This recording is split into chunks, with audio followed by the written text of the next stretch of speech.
சர்க்கரை நோய் குறைய எளிமையான வழிமுறைகள் இல்ல சில வகையான மூலிகைகள் என்னென்ன இருக்கு அப்படின்றத நம்ம தெரிஞ்சுக்கணும். காய்கறிகளை பொறுத்த வரைக்கும் சுகர் பேஷண்ட்ஸ்க்கு நமக்கு மெயினாக இன்சுலின் செக்ரிஷனை தூண்டக்கூடியது.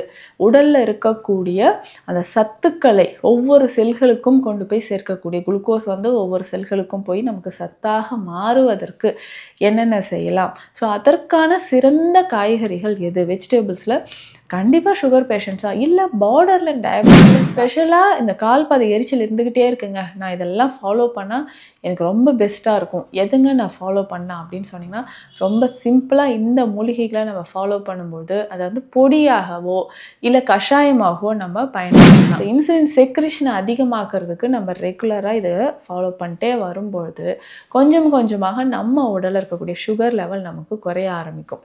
ஸோ அதே மாதிரி மலச்சிக்கல் தொந்தரவு தீர்றதுக்கும் குடல் பகுதியில் இருக்கக்கூடிய புண்கள், சுகர் இருக்கிற நிறைய பேருக்கு இர்ரெகுலர் பீரியட்ஸ் இருக்கலாம் பெண்களுக்கு.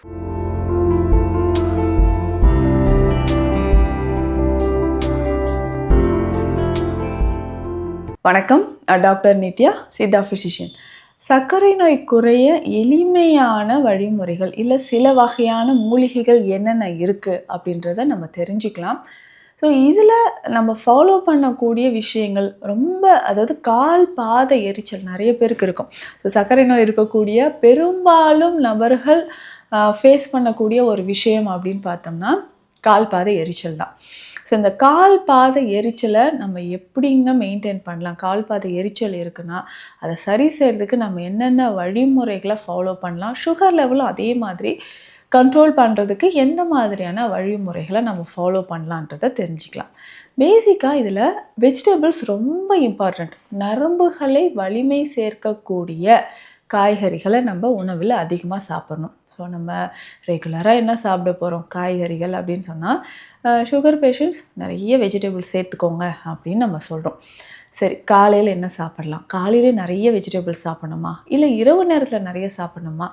இதில் ஒரு சிலருக்கு ஃப்ரூட்ஸு, ஸோ பழங்கள், சுகர் பேஷண்ட்ஸ் எந்த மாதிரியான பழங்களை நம்ம எடுத்துக்கிட்டால் நல்லது?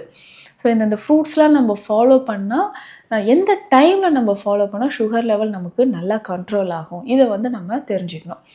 ரெகுலராக நம்ம பழ வகைகளை ரெகுலராக இரவு நேரத்தில் எடுக்கிறத கொஞ்சம் தவிர்த்துக்கலாம். ஸோ பகல் நேரம் முக்கியமாக மதிய நேரங்களையோ இல்லை மாலை நேரங்களையோ நல்ல பழங்களை நம்ம எடுத்துக்கலாம் சுகர் இருக்கக்கூடிய நபர்கள். இதில் முக்கியமாக பார்த்தோம்னா இந்த ஃப்ரூட்ஸ் அண்ட் வெஜிடபிள்ஸ் எவ்வாறு நம்மளுடைய நரம்புகளை வலிமைப்படுத்தி சுகர் லெவலை நமக்கு குறைக்குது. கால் பாத எரிச்சல், அது என்னங்க கால் பாத எரிச்சல் அப்படின்னு சொல்கிறோம் இல்லைங்களா? டயபெட்டிக் நியூரோபதி இல்லை பெரிஃபரல் நியூரோபதி அப்படின்னு சொல்கிற கண்டிஷன். உள்ளங்கை உள்ளங்காலில் அதிகமான எரிச்சல் நிறைய பேர் நம்ம பார்க்குறோம். ஸோ உள்ளங்கை உள்ளங்காலில் எரிச்சல் இருந்ததுன்னா அதை நம்ம கண்ட்ரோல் பண்ணுறதுக்கு சில வகையான வழிமுறைகளை நம்ம ஃபாலோ பண்ணிக்கலாம். ஸோ அந்த வெஜிடபிள்ஸ் எதெல்லாம் நமக்கு சிறந்தது, ஃப்ரூட்ஸில் எதெல்லாம் சிறந்தது, இந்த மூலிகை நம்ம சாப்பிட்டா சுகர் லெவல் நல்லாவே கண்ட்ரோல் ஆகும் அப்படின்னா எது எதுன்றதை பார்க்கலாம். காய்கறிகளை பொறுத்த வரைக்கும் சுகர் பேஷண்ட்ஸ்க்கு நமக்கு மெயினாக இன்சுலின் செக்ரிஷனை தூண்டக்கூடியது. உடலில் இருக்கக்கூடிய அந்த சத்துக்களை ஒவ்வொரு செல்களுக்கும் கொண்டு போய் சேர்க்கக்கூடிய குளுக்கோஸ் ஒவ்வொரு செல்களுக்கும் போய் நமக்கு சத்தாக மாறுவதற்கு என்னென்ன செய்யலாம். ஸோ அதற்கான சிறந்த காய்கறிகள் எது? வெஜிடபிள்ஸில் கண்டிப்பாக சுகர் பேஷண்ட்ஸா இல்லை பார்டர் லைன் டயபெட்டிஸ் இருக்கா, அதை நம்ம மெயின்டைன் பண்ணுறதுக்கு என்ன பண்ணலான்றதை நம்ம தெரிஞ்சுக்கலாம். ஸோ பார்டர் லைன் டயபெட்டிஸ் இருக்குன்னும்போது அதை நம்ம தெரிஞ்சுக்கிறதுக்கு, அதை நம்ம ரெகுலேட் பண்ணுறதுக்கான சில மூலிகைகள் எதுன்றதை நம்ம தெரிஞ்சுக்கலாம். ஸோ இதில் முக்கியமாக நம்ம ஃபாலோ பண்ணக்கூடியது கோவக்காய். ஸோ சுகர் பேஷண்ட்ஸ் கோவக்காய் அதிகமாக உணவில் சேர்த்துக்கணும். ஸோ இது டைரெக்டாக நமக்கு என்ன பண்ணுதுன்னா பிளட் குளுக்கோஸ் லெவலை நல்லாவே குறைக்க ஆரம்பிக்கும். நரம்புகளுக்கு வலிமை சேர்க்கக்கூடியது இந்த கோவக்காய். இது ரொம்ப ரொம்ப முக்கியமானது அப்படின்னு சொல்லலாம். அடுத்ததாக பார்த்தோம்னா வெண்டைக்காய், அதுவும் நாட்டு வெண்டைக்காய். முன்னாடியெல்லாம் வெண்டைக்காய் பார்த்தோம்னா ரொம்ப சின்னதாக தான் இருக்கும். அது நாட்டு வெண்டைக்காய் அப்படின்னு சொல்லுவோம். நல்லா டார்க் க்ரீனாக சின்னதாக இருக்கும்.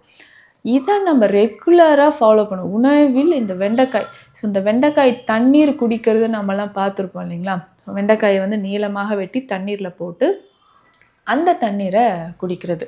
ஸோ வெண்டைக்காய் தண்ணீரை நம்ம குடிக்கும்பொழுது நமக்கு என்ன ஆகும்னா, உடலில் இன்சுலின் லெவல் நமக்கு மெயின்டைன் ஆக ஆரம்பிக்கும். ஸோ தொடர்ந்து இதை நம்ம ஃபாலோ பண்ணும்போது நம்ம ரெகுலராக சுகர் லெவல் நமக்கு நல்லாவே குறைய ஆரம்பிக்கும். ஸோ தொடர்ந்து நம்ம எடுத்துக்கிட்டே வரும்போது, ஸோ வெண்டைக்காய் நம்ம வந்து உணவில் எடுத்துக்கலாம்.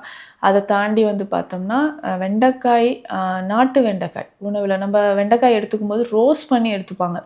நல்லா டீப் ஃப்ரை பண்ணி ஆயிலில் போட்டு எடுக்கிறது அந்த மாதிரி செய்யக்கூடாது. லைட்டாக நம்ம வந்து அதை பாயில் பண்ணி தாளித்து அப்படியே நம்ம அந்த வெண்டைக்காயை பயன்படுத்தும் பொழுது சுகர் லெவல் நமக்கு நல்லாவே குறைய ஆரம்பிக்கும்.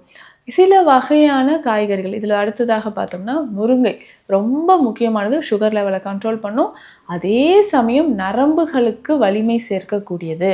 நரம்புகளுக்கு வலிமை சேர்க்கக்கூடியது அப்படின்னு பார்த்தோம்னா முருங்கைக்காய் ரொம்ப சிறந்தது. அதே சமயம் நமக்கு சுகர் லெவலை கண்ட்ரோல் பண்ணக்கூடியது. இந்த முருங்கை விதை இருக்கு இல்லைங்களா, இந்த பொடியை நம்ம பயன்படுத்தலாம். ஸோ சுகர் பேஷண்ட்ஸ் வந்து அந்த நரம்புகள் வலிமையாக இருக்க முருங்கை விதை அதனுடைய பொடியை நம்ம பயன்படுத்தும் பொழுதும் உடலுக்கு ரொம்ப சிறந்தது அப்படின்னு சொல்லலாம். ஸோ ரெகுலராக அதை நம்ம ஃபாலோ பண்ணிக்கிட்டே வரும்பொழுது கொஞ்சம் கொஞ்சமாக நம்ம ரத்தத்தில் இருக்கக்கூடிய கழிவுகள் வெளியேறும், நரம்புகள் வலிமையாகும், கால் பாதங்களில் இருக்கக்கூடிய அந்த எரிச்சல் குணமாக ஆரம்பிக்கும். ஸோ இதில் ஸ்பெஷலாக இந்த கால் பாத எரிச்சல் இருந்துக்கிட்டே இருக்குங்க, நான் இதெல்லாம் ஃபாலோ பண்ணால் எனக்கு ரொம்ப பெஸ்ட்டாக இருக்கும், எதுங்க நான் ஃபாலோ பண்ணேன் அப்படின்னு சொன்னிங்கன்னா, ரொம்ப சிம்பிளாக இந்த மூலிகைகளை நம்ம ஃபாலோ பண்ணும்போது அதை வந்து பொடியாகவோ இல்லை கஷாயமாகவோ நம்ம பயன்படுத்தலாம்.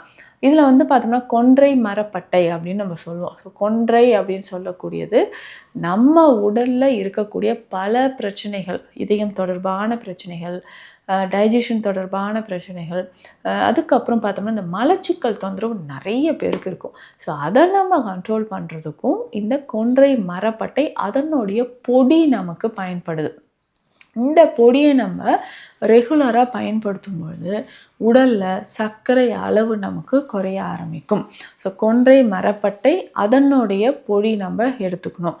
சரி, கொன்றை மரப்பட்டை எடுத்து வச்சுக்கணும். இந்த பொடியாக கேட்டாலும் நமக்கு கிடைக்கும். ஸோ இதனோட நம்ம வெந்தயம், ஆவாரம்பூ பொடி, ஸோ எந்த அளவுக்கு எடுக்கணும், கொன்றை மரப்பட்டை வந்து நமக்கு ஒரு 200 கிராம் அளவுக்கு நம்ம பொடி எடுத்துக்கிட்டோம்னா இதில் மற்றது எல்லாமே 100 கிராம் அளவுக்கு சேர்க்கணும். வெந்தயம் 100 கிராம், ஆவாரம்பூ இருக்கு இல்லைங்களா, அதனோட பொடி 100 கிராம் எடுத்துக்கணும். அதுக்கு அடுத்ததாக கருஞ்சீரகம் 100 கிராம் நம்ம எடுத்துக்கணும். சோம்பு, சதக்குப்பை 100 கிராம். ஸோ இது எல்லாமே நம்ம வந்து அரைச்சி 1-2ஆக அரைத்து நம்ம எடுத்து வச்சுக்கணும். ஸோ கொஞ்சம் ஒரு நாள் நம்ம வந்து ரெடி பண்ணி எடுத்து வச்சுக்கிட்டோம். ஏன்னா முக்கியமாக இதில் வந்து இந்த கருஞ்சீரகம், சதக்குப்பை அதிகமான ஃபைபர் கண்டென்ட், நம்ம உடல் அந்த இன்சுலின் செக்ரேஷனை அதிகமாகிறதுக்கு இது வந்து நமக்கு யூஸ்ஃபுல்லாக இருக்குது அப்படின்னு சொல்லலாம். ஸோ இன்சுலின் செக்ரேஷனை அதிகமாக்கிறதுக்கு நம்ம ரெகுலராக இதை ஃபாலோ பண்ணிட்டே வரும்பொழுது கொஞ்சம் கொஞ்சமாக நம்ம உடலில் இருக்கக்கூடிய சுகர் லெவல் நமக்கு குறைய ஆரம்பிக்கும். ஸோ அதே மாதிரி மலச்சிக்கல் தொந்தரவு தீர்றதுக்கும், குடல் பகுதியில் இருக்கக்கூடிய புண்கள், சுகர் இருக்கிற நிறைய பேருக்கு இர்ரெகுலர் பீரியட்ஸ் இருக்கலாம் பெண்களுக்கு. ஸோ அதற்குமே இதை வந்து பயன்படுத்தலாம். தினமும் ஒரு வேளை நம்ம குடிச்சிட்டு வந்தாலே போதும். இந்த காய்கறிகள் இதெல்லாம் நம்ம சாப்பிட்றோம். ஸோ இந்த கஷாயமை நல்ல தண்ணீரில் போட்டு ஒரு ஸ்பூன் போட்டுட்டு ஒரு 3 கிளாஸ் தண்ணீர் விட்டு நல்லா கொதிக்க வச்சிடணும். ஸோ அது 1 கிளாஸ் வந்ததுக்கப்புறம் ஃபில்ட்ரு பண்ணிடணும். இதை நம்ம குடிச்சிக்கிட்டே வரும்போது டெய்லி காலையில் பிஃபோர் ஃபுட் நம்ம குடிச்சிக்கிட்டே வரும்பொழுது நம்ம உடலில் இருக்கக்கூடிய தேவையற்ற கழிவுகள் வெளியேறும். சுகர் லெவல் ஒரு 10 டேஸ் நீங்கள் குடிச்சிட்டு சுகர் லெவல் டெஸ்ட் பண்ணி பார்க்கும்போது நிச்சயமாக நமக்கு என்னன்னா ஒரு நல்ல ரிசல்ட் கிடைக்கும். சுகர் லெவல் நமக்கு நல்லாவே குறைஞ்சிருக்கிறத பார்க்கலாம். கால் பாதை எரிச்சலும் நமக்கு படிப்படியாக குறைஞ்சிக்கிட்டே வர்றது நமக்கு நல்லாவே தெரியும். ஏன்னா கால் பாதை எரிச்சல் தான் நீங்கள் நிறைய பேர் சொல்லுவாங்க. அதே மாதிரி கால் நகங்கள் எல்லாமே எனக்கு வந்து கலர் சேஞ்ச் ஆகுதுங்க, பிளாக் கலரில் மாறிடுச்சு பாருங்களேன் அப்படின்னு சொல்லுவாங்க. ரத்த ஓட்டம் குறைவாக இருந்தாலோ நமக்கு இந்த மாதிரி ஏற்படும். வெரிகோஸ் வெயின் ப்ராப்ளம் இருக்கும். இது எல்லாமே சரி செய்கிறதுக்கு இந்த கஷாயத்தையும் இந்த காய்கறிகளை அதிகமாக நம்ம பயன்படுத்துவதையும் வழக்கத்துக்கு கொண்டு வாங்க. சுகர் லெவல் கட்டாயமாக நமக்கு நார்மலுக்கு வரும். ஸோ இந்த மாதிரி உங்களுக்கு ஏதாவது மருத்துவ சந்தேகங்கள் இருந்தால் ஸ்க்ரீனில் இருக்கிற நம்பருக்கு காண்டாக்ட் பண்ணுங்கள். நன்றி.